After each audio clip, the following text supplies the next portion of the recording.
Welcome back to Indiana at the voice of college football, where we have top-notch coverage of the Indiana Hoosiers every single week, and it has been a fantastic season for the Indiana Hoosiers, starting out 5-0 with Curt Cignetti in his first season as the head coach. No one thought they were going to do this well, and everything just seems to be going right for the Hoosiers, except a couple of things. Donovan McCulley just announced that he is entering the transfer portal, but he's way down there on the depth chart, so it doesn't really seem like it's going to be that big of a loss for Indiana.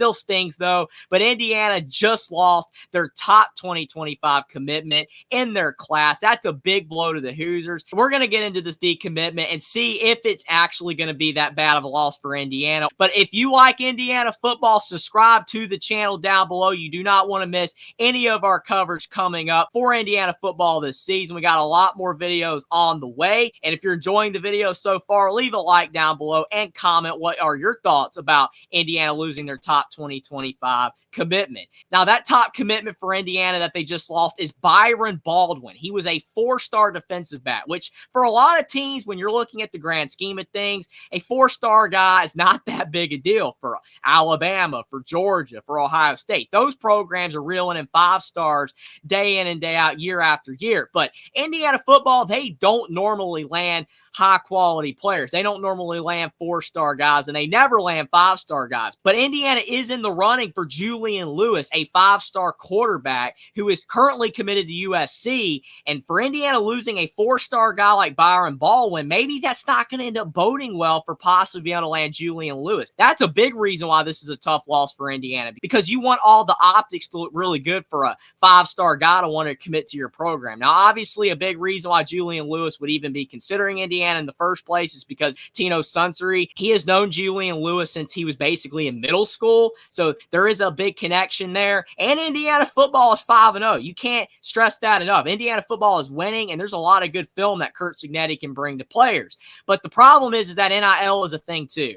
NIL is a big thing, and Indiana has NIL because they're in the Big Ten, and they have a decent amount of money flowing in with that Big Ten media rights deal. They have big boosters, but Indiana basketball still drives the school. Curt Cignetti is trying to change that. He basically only signed on to Indiana because of the Big Ten media rights deal and because of the amount of NIL that he was promised to get.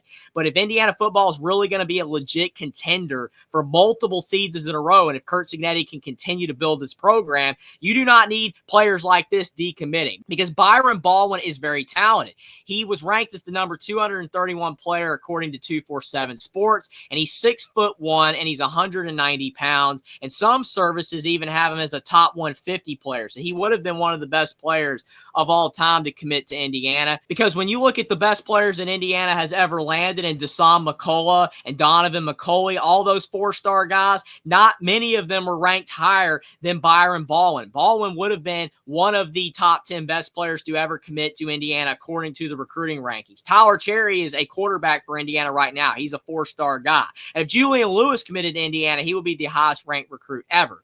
But when you look at the fact that Baldwin was a highly ranked guy, and he was the highest ranked player in their 2025 recruiting class, it just really stings for Indiana to lose him, especially when you look at the programs that he is being projected to possibly go to. Colorado's the lead right now. It looks like he very well could go to Colorado. Other schools that are in contention as well are Missouri, UCLA, and Penn State. Now, if he goes to Penn State, that would make sense because Penn State is a better program than Indiana. It wouldn't look good optically for the Hoosiers and Curt Cignetti because he's trying to get Indiana to Penn State's level. It's going to be very hard to do that, but you need players like Byron Baldwin to stay at Indiana when they commit that they do not leave. Now, it does say that Indiana will remain in contention for Byron Baldwin, but he's not going to recommit to Indiana. That rarely ever happens. To me, the only reason he decommitted in the first place is because he moved up in the recruiting rankings and he realizes that some of these other programs are probably going to give him more NIL money. More likely, he ends up going to Colorado because of Deion Sanders and the amount of NIL that they have. But Missouri and Penn State are possibilities as well. But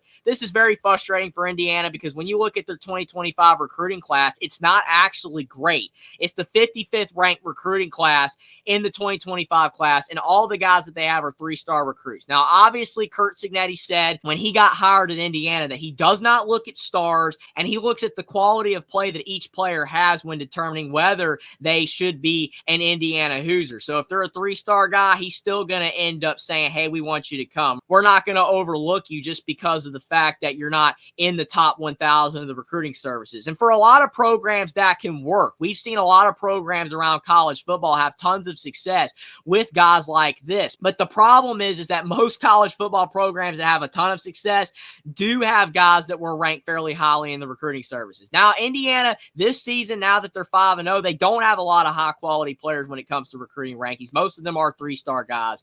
But still, it is guys that he had at James Madison that know his system. And these guys that Indiana has in this recruiting class, the 20 players that are still committed to Indiana for the 2025 class, all of them are not familiar with Curt Cignetti's system. So they would have to be brought in and would have to be able to learn the system. It's going to take them some time. It's not going to be like Mikael Kamara and Jalen Walker, some of these other guys that have just come in from James Madison already know his system. So it's going to be a little bit different. I think that Indiana is still in an okay situation because you got to remember the transfer portal. The transfer portal is where Curt Cignetti made his bread and butter this past offseason, but you don't want to rely on the portal. And again, it was a unique situation with most of the guys that he brought in were from James Madison. That's not going to be the case this upcoming offseason. So if Indiana has a good season this year, but they don't have a great recruiting class coming in and a great transfer portal class, Indiana might regress next year. Their schedule is going to be harder as well. You don't want to look ahead and start dooming and glooming. Curt Cignetti, he has done a lot of good so far at Indiana, more good than anything Indiana has seen in the last 50 and 60 years. So it's very impressive what is happening in Indiana,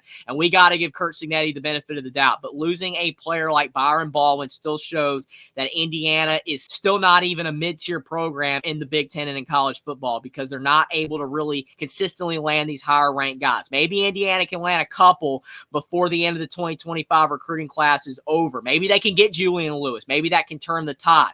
Maybe Byron Baldwin ends up recommitting to Indiana. I highly doubt that. He's probably going to go to Colorado. But this is a tough blow optically for Indiana. It's still a great historic season so far for IU in 2024. That's where our focus needs to be. Indiana's doing very well, and Curt Cignetti, like I said, has earned the benefit of the doubt with how well that he has done, that he should be able to hopefully continue this in the future. But Indiana's 2025 recruiting class is looking really thin. Just not a lot of fantastic players in the class. I do like LeBron Bond. I think he's a good wide receiver, very underrated guy. I like Sean Cuono. And when you look at defense, I think Seonta Stewart is a really solid player as well. But again, all these are really low-ranked guys. None of them really jump off the page. So Indiana's got some work to do in the 2025 class. They got to up that NIL game. With the amount of success they're having this year, if you up that NIL game, you're going to have a good chance of being able to continue to land 4-star guys like they did with Tyler Cherry this past year. Maybe be able to even get a surprise 5-star commitment out of Julian Lewis. It's not likely, but Indiana football, they're in a pretty solid place right now with how well they're doing with Curt Cignetti, but success is futile. Sometimes it can be very short-lived,